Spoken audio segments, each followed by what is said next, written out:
it was 2007, and at that time I was going through a divorce, and I lived in a small town in eastern Manitoba at the time. It was north of Winnipeg, which is the main city, northeast of Winnipeg.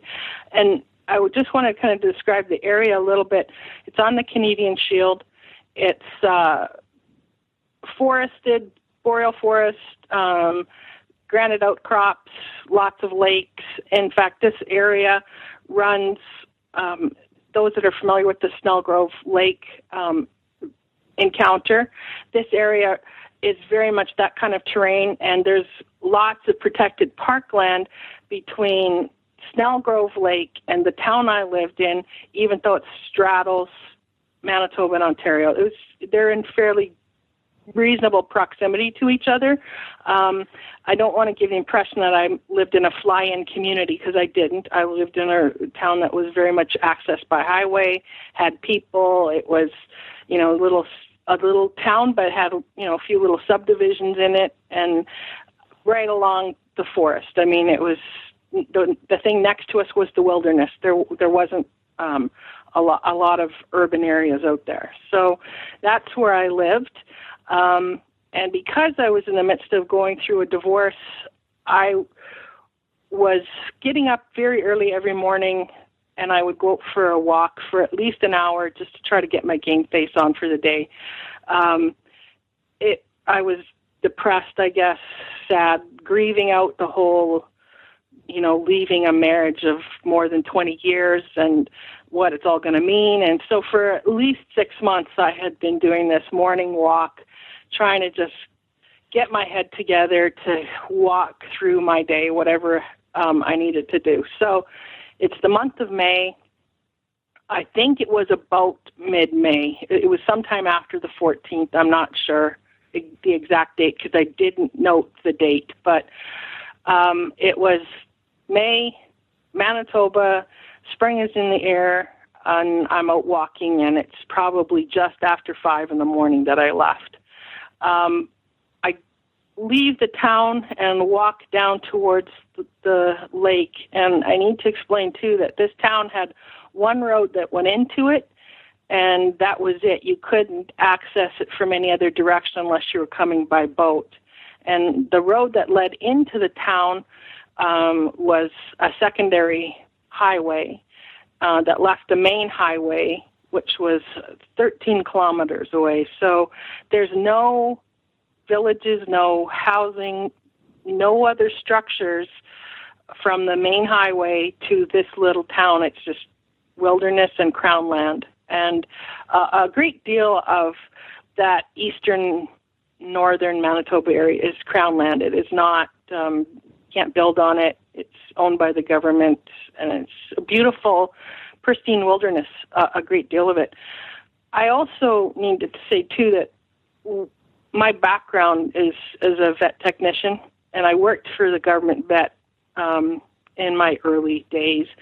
And I just wanted to say that because part of my experience was animal observation, and when I left working for the government vet, I kind of kept my hand in industry a little bit by helping rear some injured and orphan wildlife for the DNR on a very limited basis, and it was voluntary. And I don't want to imply that, I worked for the DNR. It wasn't like that at all. It was just a friend of mine that was a DNR supervisor would sometimes get my help with wildlife. So I had some background with animals and some background also with wildlife behavior. So that's who I was the day I went into this encounter.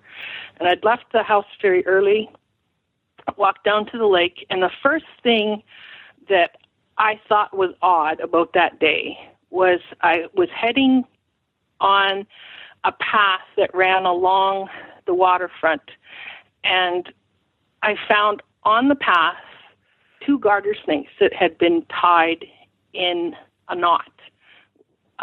Individually, they'd been tied, not together, but they both had been tied in some sort of a knot. that's not weird because kids do weird things like that.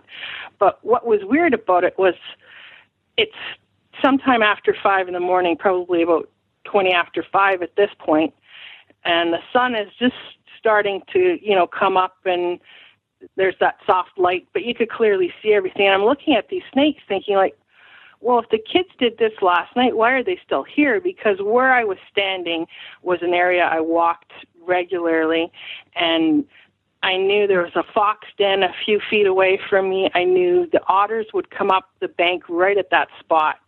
And there's no way snakes are going to be left sitting on a path when there's such easy food. So I thought it's weird. Why didn't an animal pick this up last night?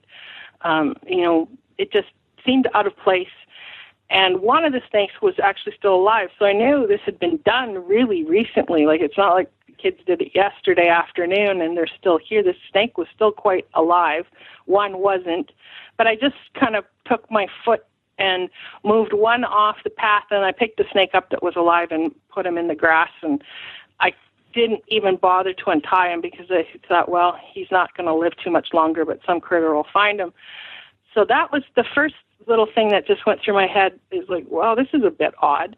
And I'd probably spend about, I don't know, I'm going to say 5 or 10 minutes just kind of looking at the ground and wondering, where all the critters were that usually are in the area, because these shouldn't be here. But didn't really give it any more thought, continued along my path, just a short little distance. And where I'm standing right now, I want to describe. To my right-hand side, I have a lake that has a horseshoe bay right near where I'm at. And to my left, there's a ravine that has a river that's at the bottom of this ravine. At one time, at the beginning of the last century, I guess they had tried to divert a river to go to a hydroelectric dam. So they had blasted a bunch of granite, and it had caused there to be this little causeway that I'm going to walk across into paths that went into the deeper woods. So I'm on a causeway that's about the size of a single lane on a road. Just a dirt causeway that's built there. And off to my left, like I said, is this ravine that's about 60 feet to the water, maybe. I don't know. I'm not great with distances, but it's a ways down there. And to my left is the lake. And just as I approached this causeway, growing up or living in an area where you have a lot of wildlife, bears were a common occurrence.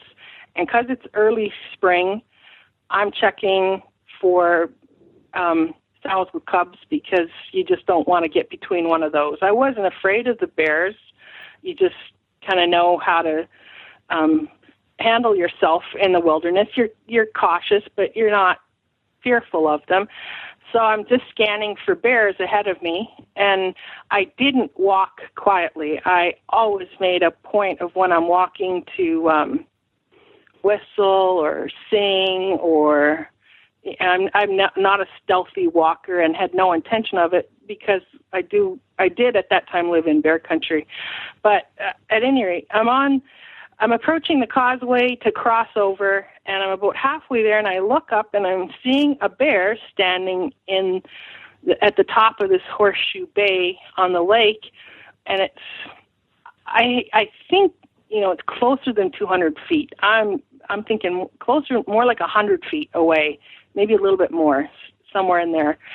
And there's a bear, and he's pooping in the water. He's on all fours. He's pooping in the water, and I'm thinking, oh, man, I swim there. Like, you're having this massive dump in my lake. Gross. And just as that thought kind of formulated in my head, I thought, that is the weirdest looking bear I've ever seen. And just as that thought is kind of formulating, my bear stands up, and it's not a bear at all. And he's kind of side on to me, and he's moving in a way that defies all the laws of nature that I know at that point. He's coming up on the bank in such a fluid motion, it looked like he floated from the water to the bank. And I can't even explain it. I don't have the words to even try to explain what I'm looking at, except that it looked like he floated, because there was no effort in the step that he made, which I'm thinking it's at least 3 feet that he's stepped from the sandy bank of the lake up to this grassy, tufty causeway that he's about to step on.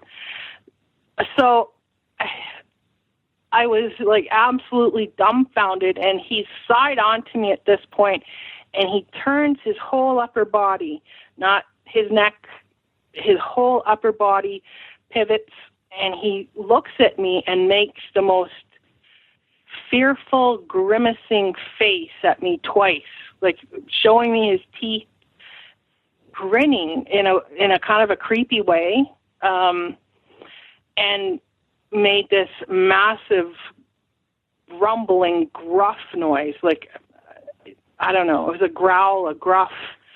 At that point, he just made this really, I don't know, loud noise that emanated from this guy. I think he was really tall. I'm gonna say 8 feet. That, I mean, everybody says 8 feet roughly, but he was roughly 8 feet. He moved in such a bizarre way. In one of my notes, I had written down that it looked like he was forward moonwalking, like Michael Jackson. And I think that's kind of an odd way to describe it, but, I think the first time we all saw Michael Jackson moonwalk, 30 years ago, it was like, how did he do that? It was that kind of a moment where it's like, how is he moving like that? He moved like he was on skates, and he just kind of floated towards the tree line. And as he approached the tree line, he's still kind of sideways to me, but he's slowly turning his body so that he's not really going to be side on to me. As he gets to the trees, he's now facing, looking in my direction, standing in front of the trees. And this is going to sound ridiculous when I say it, but he didn't move into the trees. It's like the whole forest moved around him. But he didn't conceal himself. He was still just low brush and scrub in front of his legs, but his whole upper body and to his waist was very visible. This all, I'm sure, happened in a really short amount of time, but I don't know. Time stood still in that moment. I really can't say how long I'm looking at him, but it was quite a while, like several minutes. And I'm aware, as he's looking at me, off to his, or off to my right, I guess it would have been his left, there is a kerfuffle in the bush. I can't exactly tell how far back in the bush, but it could have been 10 feet, it could have been 30 feet. I couldn't tell how further away this thing was, but there was a creature that I think was even bigger than the one I was looking at, because it was just massive. It was like a shadowy image. I couldn't quite make him all out, but I knew he was there. And this one was losing its mind. The one that was concealed in the trees was absolutely losing its mind. It was snapping off trees. It was shaking trees, and it gave a roar that just made my knees go to jello. I felt like I was about to fall down. I don't know if it was just fear, or that I got such an adrenaline dump that it just made me go weak. I don't know what that was, but it was truly terrifying, and I was so scared. And all I could think to do was, I have to get out of here. I have to back up very, very slowly and deliberately, and for goodness sakes, lock my knees, because if I go down, I'm never getting up. Like, I really felt all the blood drain out of me, and I was shaky, real shaky at that point. So I'm slowly backing up, and I am on this little causeway, so I have nowhere to go. I can't go left or right. I have to take one foot and just go backwards and slowly try to get out of there.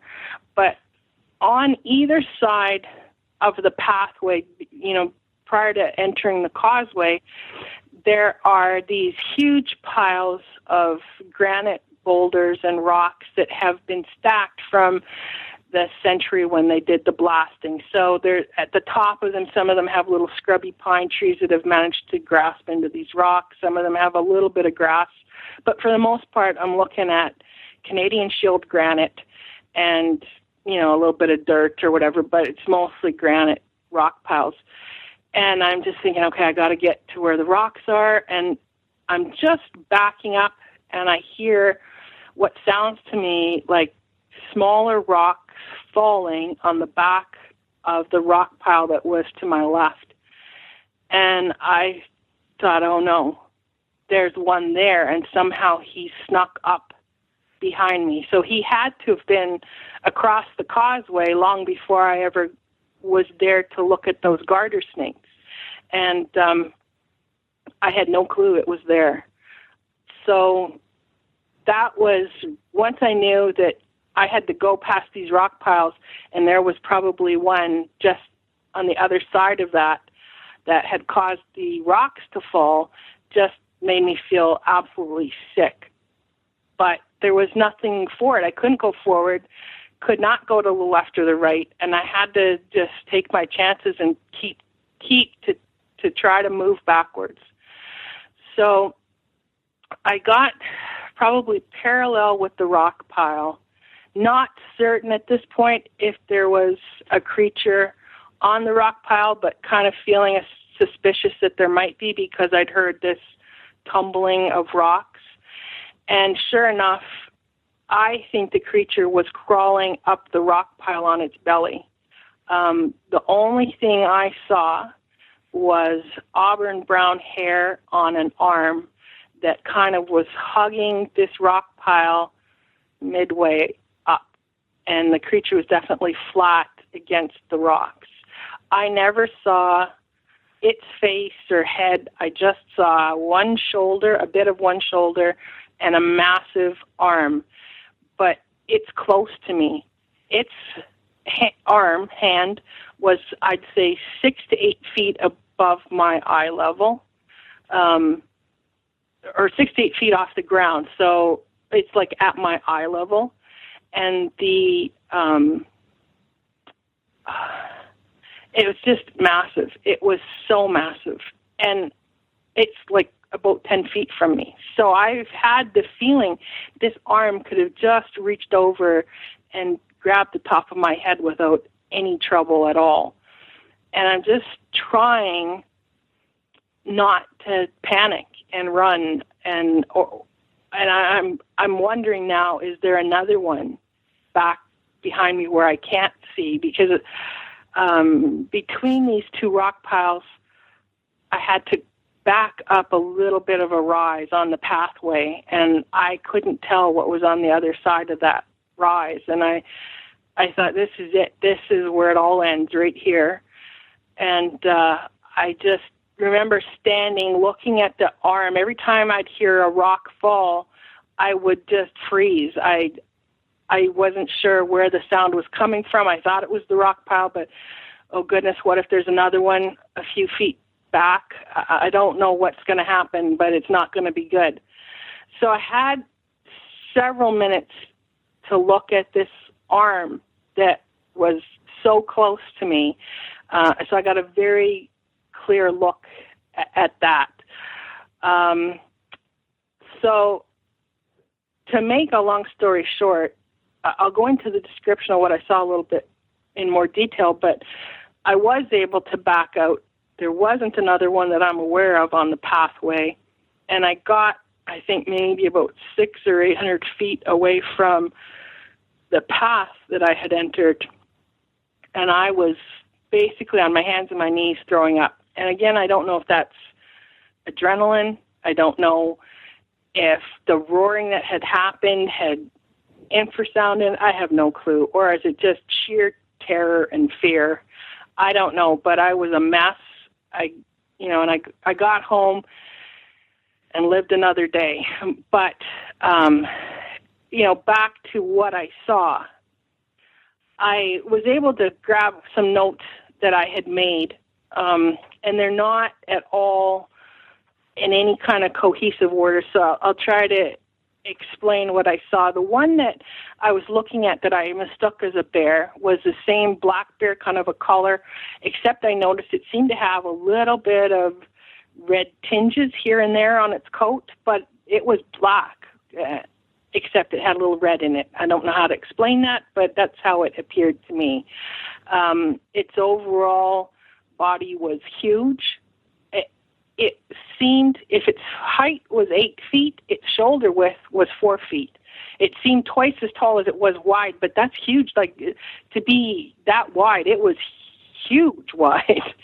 The other thing that I had written down here is massive barrel chest. When it was when I was looking at it from the side, it's unlike anything. You could not mistake this as a human being. Like, it had this barrel chest that, like a greyhound almost, a massive rib cage that stuck quite far out there. So that's the thing I had noted about that one. And I also had written down, because I got a fairly good look at its face. Its upper lip is thin, but it's huge. And also the distance between the bottom of its nose and the top of its upper lip is double than what us humans have. It's a very big distance between those two spots. I had noted that down. The other thing I had put down, its mouth is huge, like a garbage pail. And what I think I was trying to refer to is, a trash can where you step on the pedal and this massive lid opens up.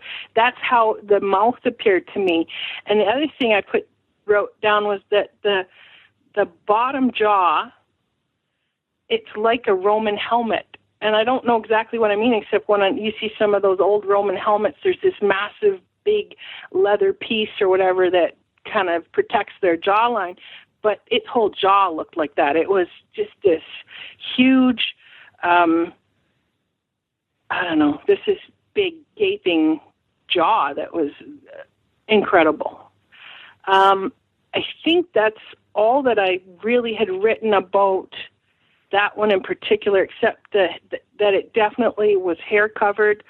The hair on its head and the top of its shoulders, I had noted here, seemed to be about 6 inches long, and it was like it was wearing a cape.